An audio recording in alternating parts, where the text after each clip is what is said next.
Welcome to G's Backstage Pass. Today, my guest is Cindy Garnick. Welcome, Cindy.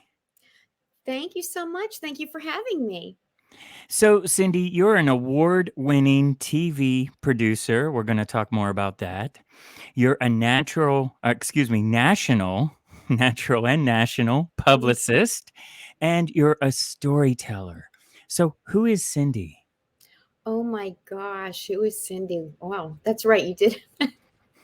Who is Cindy? Well, um, as you said, I am a national publicist and a TV producer, but I didn't start out that way. Mm-hmm. Mm-hmm.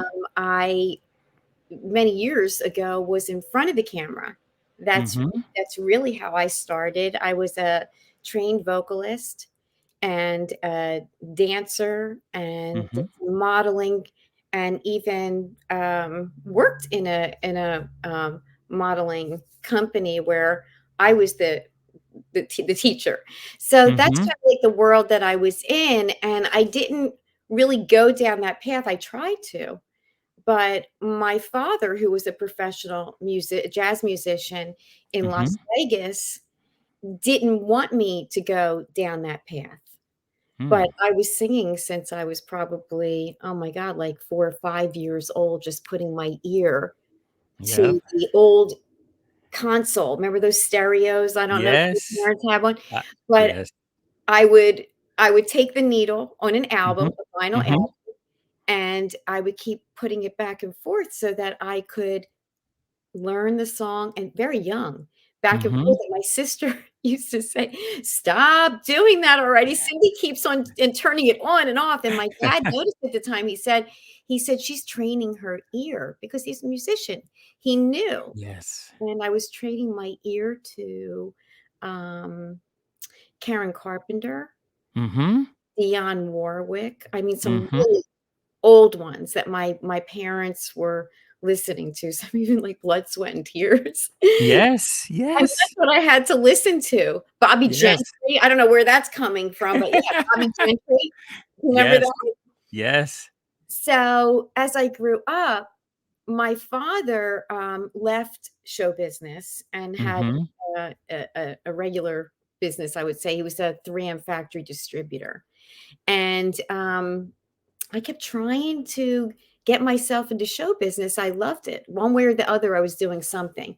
And my Mhm. father didn't want me in the business. And he would say, and no, and I'm not mad at him, but he would say, you have to be really good. You're good, but you have to be great. There's so many people. And so I really didn't pursue that. Hmm. And I went to work for my father in his company when I was Mhm. probably about 20 or 21, and I was so bored. I learned a lot. Yeah. Learned a lot Yeah. of professionalism that's, I use every day and every minute of my life, but I didn't get to do what I wanted to do. So, one day, I my aunt, his sister, who was a model and singer and actress, and that Mhm. whole side of the family was, I mean, she dated Eddie Fisher and pretty cool stuff on that side of the family. But she said, "Go to where, your cousin Bobby went for singing lessons," which was with Harold Singer, who was an iconic name Yes. in the Philly area.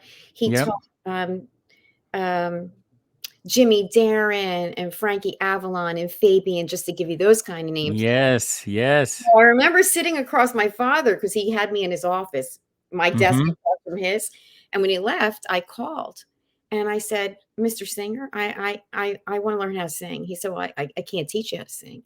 You either know how to sing or you don't." And he was very gruff, Oh, really, really, wow. really scary, Wow. really scary, but I had a Yeah. lot of moxie, as we call Mhm. it, and Mhm. he said, "Well, you can come in for an audition, and it's either a yes or a no." And I said, "Well, okay." And I took my little car and went across the bridge from New Jersey. I worked in Cherry Hill, and it was Mhm. on Chestnut Street, and I got a ticket. I didn't know what I was doing, but Oh, no. running in a sweat because I thought, Yes. "This is it. If he Yeah. says, I'm not good, it's never going to happen, then I'm done. Wow. So long and short of it, I got there and he had me sing by a big baby grand piano in Mhm. Brownstone yesterday. Yesterday. Oh, Yesterday. wow. That's standard. And Wow. um, and after I sang it, he looked at me and he said, "Where you been, kid?" And I said, "Well, I work across, I live in Cherry Hill and I work." He said, "It's not what I meant." He said, "What's your father thinking?" He said, "Your pitch is perfect, your timing is perfect, your Wow. tone is perfect." And anyway, but he was scary. He was scary. So, but I decided to keep it a secret. And once a week, I took my lunchtime and I always came back late, of course, because this is what I was doing. And it took me a long time Mhm. to let my father know what I was doing. And I started singing a little professionally. Um, Mhm. he would hook me up with different bands and little gigs and stuff like that. But what I learned, which leads me into where I ended up in my business, is that you really have to do what you love to do, because if you don't, Mhm. you're going to feel down because you're Yeah. not really. And I was like, oh my god, is this what life is like? You get up, and I mean, my head was on the desk. I showed up on time. You know, my father taught me a lot, and I was there for probably about 6 years. But um, that's what I learned, and then I ended up taking those Mhm. learnings when I had my son, when he was Mhm. about 15, ended up in a national band that was number one in the country in his genre. Nice. Congratulations. That's awesome. Thank you, thank you. That's some Yes. time ago. I'm not gonna date myself too much, but that's some time ago. Yeah. And, so I stepped in as momager, Mhm. managing that band who really, Mhm. got it together. They taught me a lot. Mhm. They really did. When you wanna do it right, you do it like these boys did it. But, I went on tour with them and I managed, Mhm. you know some of that, and I realized that I wanted my own business to help other people to get to that next level, because I Yes. realized that, well, what would have happened if I said, "Oh, no, Drew, you can't you're not quite good enough yet, and there's so much to," and I said, "No, that's not the way to do it. That's Mhm. not the way to do it." So, I ended up, starting a company called Next Level Entertainment, and that's what I did. I managed Oh my god, my dog is acting That's okay. Sophia. Yes.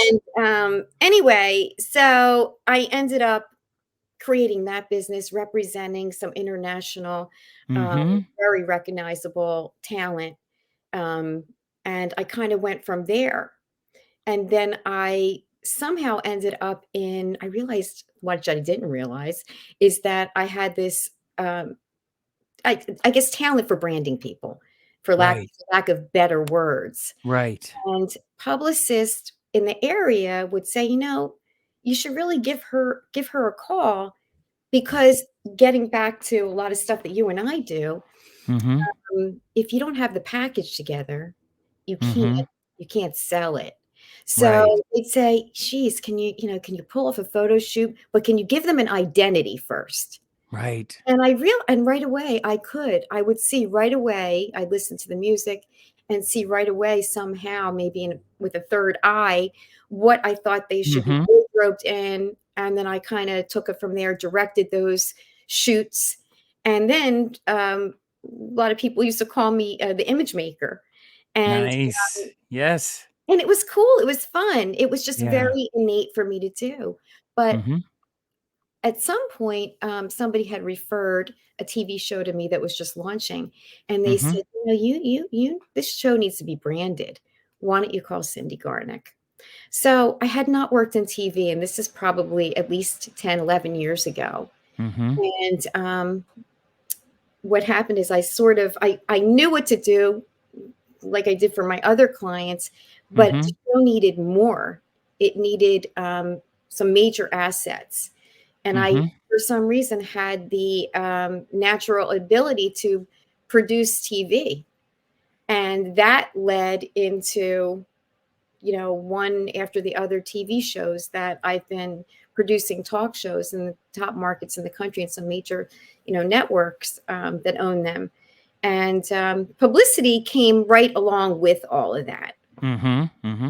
I had a knack for that too. And obviously I learned. I learned. I've had some great mentors that taught me a lot.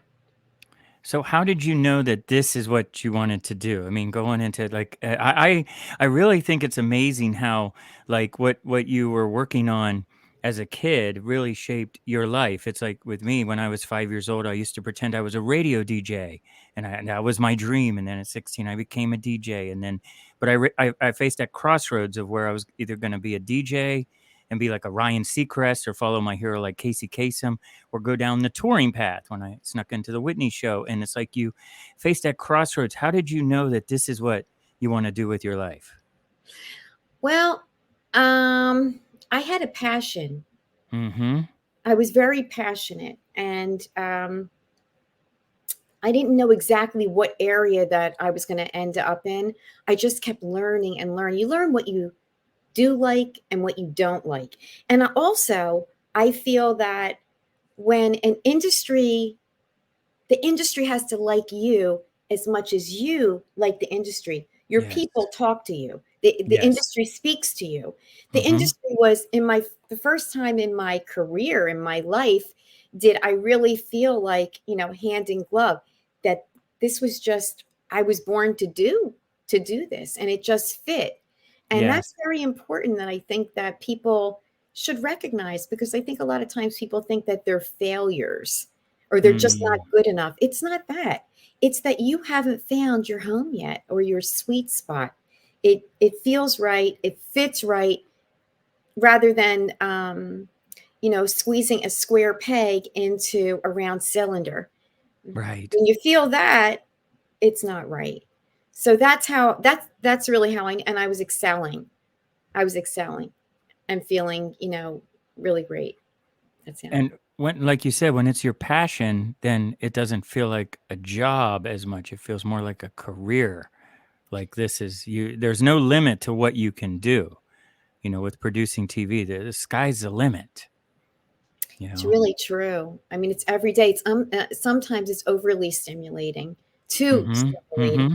because I can work from 6 o'clock in the morning, sometimes 5:30 in the morning, and then just get on this roll where it's 11 o'clock at night and my eyes are burning, and I really Yes. haven't eaten dinner Yes. except Yes. an apple Yes. or something like that, because it is. So you really have to find balance. Yes.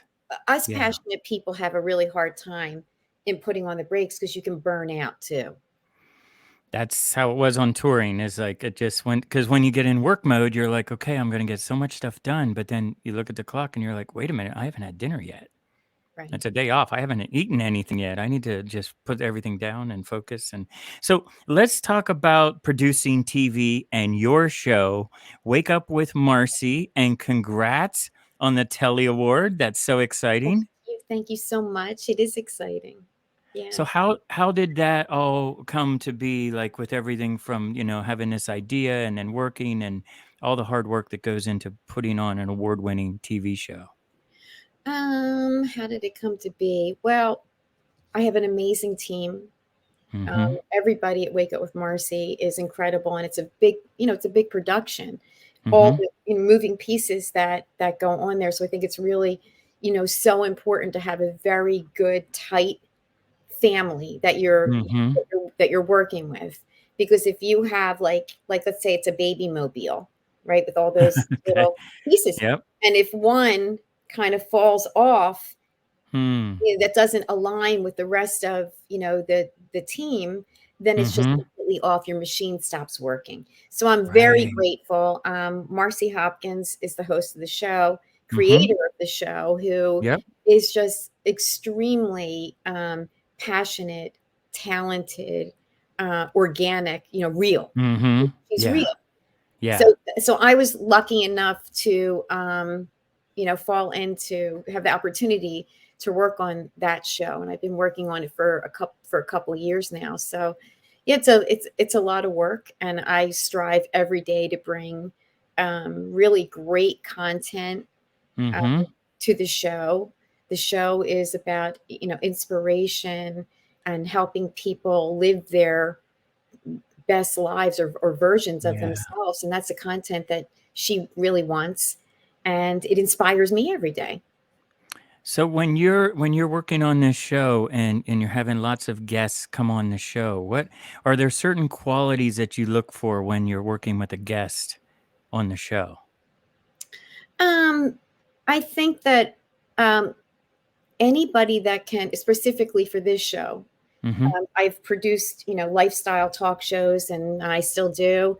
For this particular show, since it is about inspiration, transformations, and all that kind of good stuff, I Mhm. really look for people that have been transformed and that want to share their story with Right. our viewership, because we have a captive audience that's really looking for that, Mhm. especially today with what we have going on in our world. A lot of people need that. And there's even, I don't always, work with a lot of celebrity. We do. We've got amazing celebrities that come on, but Mhm. they are inspired one way or the other. They are inspiring people. So when for people that have not been on camera before, or maybe they've done like one or two TV appearances, any tips for going on camera and speaking to your audience? Um, well, I think that it's really important to be Mhm. very prepared, and whether you have the opportunity to have some media training is always very, very, very helpful. It really and Thank truly you. is. Yes. Um, and being concise, Yes. because remember, on real TV, you really have about 4 to 5 minutes generally in a Mhm. TV interview. So Mhm. you want your messaging to be concise and to the point. Yes. So I think that's really, really important. And it's a talent, you know this from working being in front of the camera and then Mhm. also working behind the camera. There's a talent. People that make it look like it's really simple, like, oh, just went on TV and started talking. Like you were saying about, when you were taking vocal lessons and Mhm. sneaking off and having vocal lessons, like it really takes a lot of time to master the craft to make it look so simple, Right. knowing that all that hard work that goes into it. Yeah. And so, when it comes to being a publicist and you're working with clients, what kind of qualities do you look for when you're working with a client? Well, Um, I first I first look for somebody that recognizes, is committed to their own brand, has their own brand. Yes. Instead, if they're not sure of what their brand is, I don't Right. think that's time to engage with a publicist. Right. And then often, sometimes what people will say is that they're a little of this, they're a little of that, they're a little of that. It's like they have all the trades. They're a jack of all trades. But understand, Yes. when you go to a publicist Yes. job is to put out their brand, communicate that to the media. And the media is going to get too confused. As we say, you need to pick a lane. And what Right. I will say, and the people that, if are listening to this interview, don't be down on yourselves. So many Right. people that are extremely bright and innovative and creative have a lot of talents. Mhm. It's really important to hone that in and make a commitment to when you are going to start with a publicist. That's foundation that Yes. everybody would need to have, because that would be something that I would say to them, that what I like to do is have a really lengthy conversation with somebody Mhm. that's engaged in a contract with me for some time, a publicity campaign. Are you Mhm. okay with this? Are you okay with that? How about we leave that aside for now? Are you okay with that? So I think that's also important. Um, I mean, if anybody's looking for a publicist, they should really take that time to get to know you before you sign that contract. The other, I would say, do you have the time? Do they have the time, the commitment? Yes. Because it is a huge commitment. Yes. it's not, that you show up, you hire a publicist, you sign a contract, and you're, delivering yourself with a red ribbon, and so are we. There's a lot of work that goes into it, and they need to Right. be prepared. They need to be prepared with the proper assets when they come to me. So if Mm-hmm. they have, they should have understand what their brand is, have a wonderful bio written. Mm-hmm. I'll always tweak, and I'm happy to tweak it, but we want to see those assets. We want to see those credentials of who they are and what they, what they are, because that's what we have to share to the media. And always a, really great website and Mm-hmm. shot professional, because I can't send that off to, a morning show, and on ABC, NBC, all these morning shows. That Mm-hmm. I want to see myself as a TV producer that's booking these people on my shows. That's what I look for. Right. So it's like before you engage working with a publicist, you really have to have the brand together. And that's where, like, you said with the media training, but also like being comfortable. That way you can rely on Cindy's expertise. And, when Cindy says, hey, I've got you on this show, they show up, they're ready to go. You don't Right. have to hold their hand and tell them, like, you just direct them. Well, yeah, then I would, Right. what I do, I'm sorry. No problem. You stop that. Um, what I do is by that time, I would start to put their assets together and tweak them. We'll talk Right. about the topics. We'll talk about the angles. Are you okay with this angle? Does this work for you? Does this resonate with you? And the reason I do that is because I'm doing it every day. I'm Right. watching I mean, I can't tell you how many people are pitching me still related to COVID issues and COVID suggestions. It's not that it's over. I'm not saying COVID Right. is over. Right. As far as the media is concerned, we've already done all this, Media moves quick. It moves right. quick through cycles, right? It's yeah. So it's important when you do pick a publicist that the publicist has their, pulse right on what's happening in the media today. Mhm. I can share with you, um, which are you okay if I tweak this topic for you, this angle, because this is what they're booking today. Are you Right. okay with that? And that's important too, to find somebody that is relevant and has that experience. So now let's talk about football. We had this Oh, conversation off camera. I'm a huge NFL football fan. Everybody knows Tom Brady and all that. So, and we talked off camera. I'd love to know more about, like, you worked with some football teams and you were telling me about your trip to Jamaica. oh my gosh. Yeah. So I had not worked with any really any NFL players. And I started to work with an agent, an NFL agent that Mhm. um, I had known for a couple years, and he called me up one day. God love him, Sean Stellato. I'm dropping your name. Nice. Drop the Um, name. yeah, no, he's great. He's really great. But he said, I need you right now. He said, I have Mhm. players I've got 5 in the Super Bowl, the playoffs for the Eagles, and 5 or 4 in the Patriots. I need you. And I said, well, gosh, I'm like, you're stop, drop, and roll. But that's how Sean rolls. So anyway, lo and behold, the Eagles won. Mhm. And it was time for me to roll with one of his clients who was the kicker, who was actually Brian Bremen. He was I think he was one of the reasons that they won the Super Bowl. He looks like Thor. Y yes, Brian yes, Bremen. yes, And yes. and you know what? I got so much press for him, and I was actually going on a vacation to Jamaica with my husband, Mhm.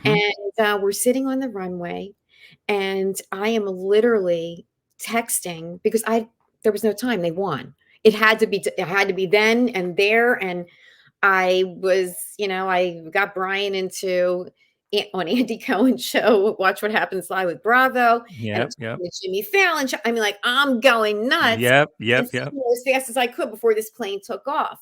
And then we got there, and I remember we had massages set up, and I gotta tell you, his head was down, and I still was with my phone getting a massage, and he sees me. Oh, He's like, "You gotta," he's like, yeah. "Really, you gotta stop." But I'll tell you what I got from Sean Stellato. He gave me a Huh. great, quote, or he said, "Cindy is the Nick Foles of PR," Nice. and I love Nice. That's that. branding right You there. know That's what? I awesome. did that. It was worth it. So Yeah. that's my story. Yeah, I did a whole tour from my vacation. See, and that's the thing about media and, with you're producing TV, it's like when stories happen, when things happen, it moves quick. And when you call people and they're like, "Okay, I need somebody," and they're ready, like there's not much time to get ready. It's like they're either ready or they're not, right? And it Right? moves really quick. Yeah, yeah, sure. So let's talk about music. This is, Backstage Pass and Yeah. Rockstar and all that. Who is your favorite rock star? Well, everybody knows that it is Stevie Nicks. Ooh, yes. Yeah. So I did a lot of when I was younger. I loved Stevie. I loved her Mhm. tone. I loved her lyrics. I loved her writing and her performance. I just loved Stevie Nicks. And I still do. I think she's amazing. Yeah, and like you said before, how music just influenced you from early on, and like I Oh, mean, Fleetwood Mac, just incredible songs. Stevie, incredible vocal, just like a storyteller. Like we talk about whether it's through speaking or being on TV or through music. Like Stevie Nicks, that's one of Sandy's favorites too. Yeah, I've that's seen her awesome. many times. So, how can people work with you? How can they work with me? I mean, well, they could look me up Mm-hmm. on my website, Mm-hmm. garnickentertainment.com, or reach out to me, um, Cindy Garnick, on on social media. And on LinkedIn, we I'm on connected through I'm on LinkedIn. LinkedIn. On LinkedIn. Mm-hmm. Um, they can find me. My spelling is right there. I'm always happy to talk. I love meeting new people. That's for sure. Awesome. I don't always end up working with everybody, but it's always nice to meet new people, and Right. yeah. Well, thank you again, Cindy, for taking time out of your busy schedule to come on Backstage Pass. This is so exciting. Thank you so much for having me. This was really fun. So, to learn more about Cindy, check out her website, garnickentertainment.com, and also check out her award winning television show, Wake Up with Marci. Hi, Marcy. Thanks so much for All having me. right. Thank you so much. We'll talk soon. All Okay, right. bye. Cheers. Until next time.